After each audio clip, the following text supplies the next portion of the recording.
Okay guys, and another total beast. So we've got the Aston Martin DBR9. This is the Vitaphone model, and even though it hasn't got all the blown out, arches and fenders, I do like the diffuser at the back. Looks kind of cool. And black, guys, with bright colours, looks crazy. I tend to like the oranges, egg duck blue, but like an egg of a duck. And as I say, I had that in 1/8 scale, and it looks crazy. What drew me towards it is it looks just like the 1/8 scale, if not better. And I've obviously moved away from that towards Mini Z's. A bit easier to make videos off, and I just didn't like the body flex.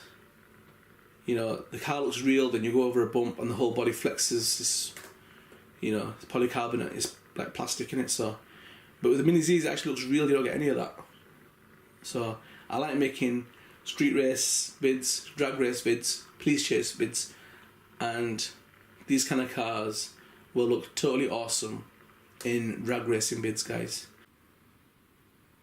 And again, guys, another amazing rare beauty. So this is basically the G-Zox version of the NSX JGTC,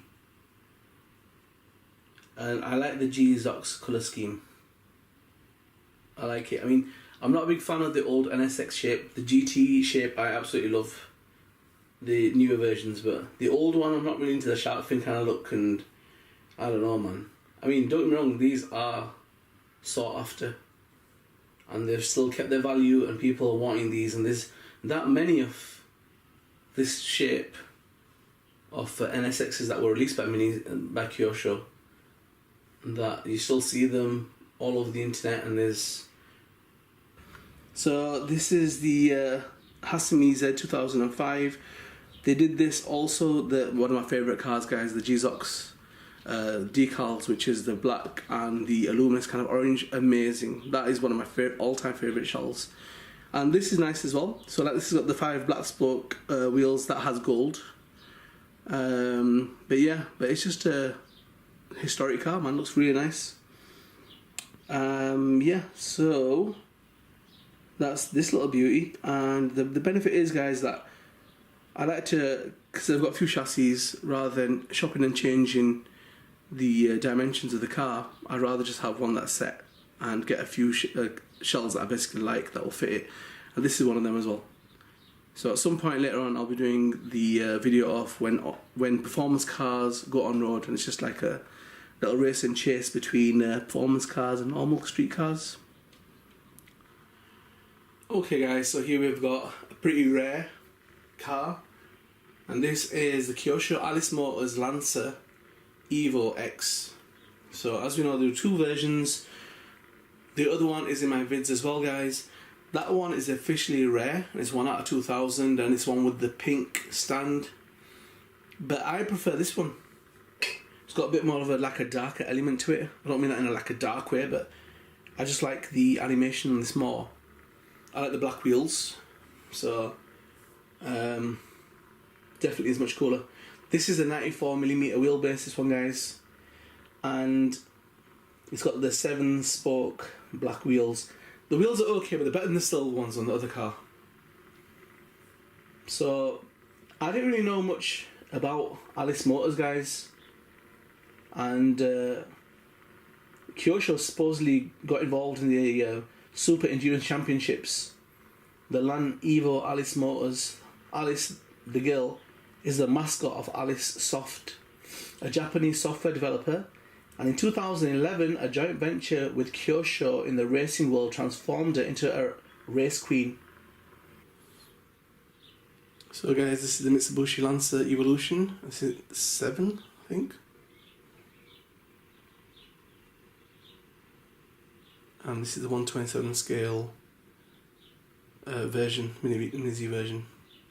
So you can tell these came out quite a while ago because they were made for the MR01 Kyosho Mini Z. But yeah, nice replicas. Let's move on to the next one.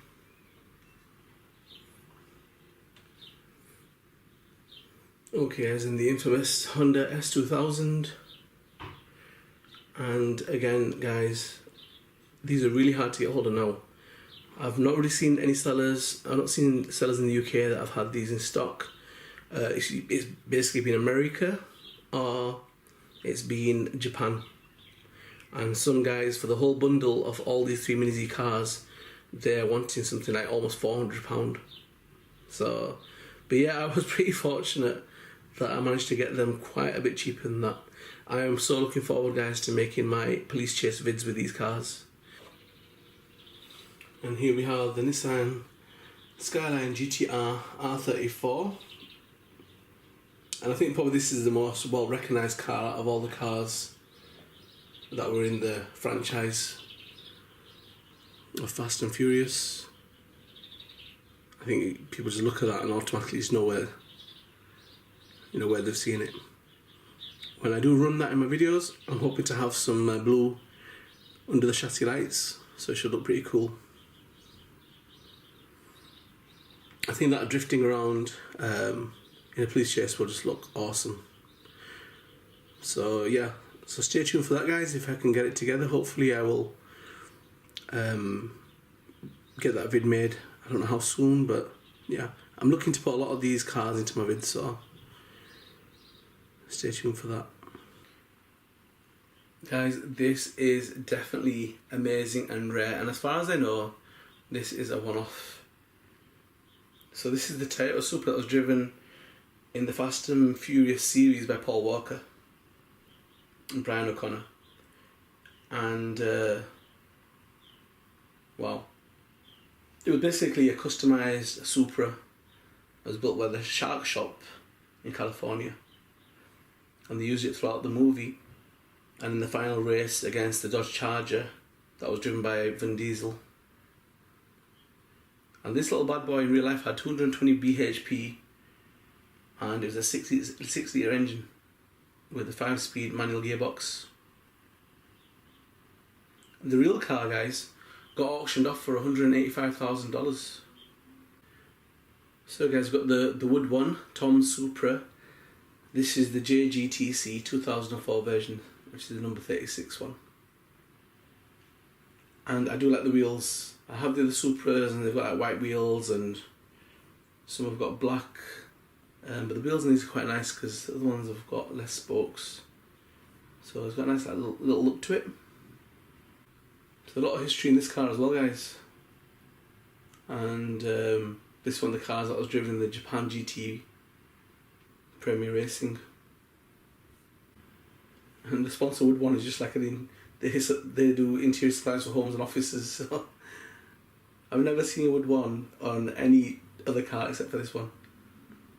And Tom's basically they create aftermarket parts for, in this case, for the Toyota vehicles. Okay guys, so here we've got the Subaru Impreza World Rally Champion, and this is the 2002 version, guys. This has come as the all-wheel drive drift pack, which is part of the Mini Z Sports. Obviously they moved away from that remote. I liked that old transmitter, guys. The new one I do not like at all. And as I say, that light kit, I don't know, I mean, it's really, really overpowering, guys. I mean, have a look at a pic, right? It's like 6 lights, all covering the front end of the car. You can't see the front grille, you can't really see the headlights. It's really overpowering. It looks like a massive moustache. A little moustache in the car, but yeah, I'm in two minds about that should I go through with that or not. I apologise for the guy on the quad. It's a grown guy on like a 10-year-old's quad. So yeah, he's having fun. I don't know what he's doing. Anyhow, okay guys, here we've got the Xana Venismo test car GTR 2008 number 23, and this was first produced in July 2010. They're increasingly becoming rare. You can still get them as new from Japan, but you definitely are seeing less of them. It's a 98mm LL wheelbase The chassis type is a MM mid-motor, and it's got the 6-spoke black Race Volk TE37 type wheels. The front wheels have got a 2mm offset on a narrow wheel, and the rear is 2mm on a wide wheel.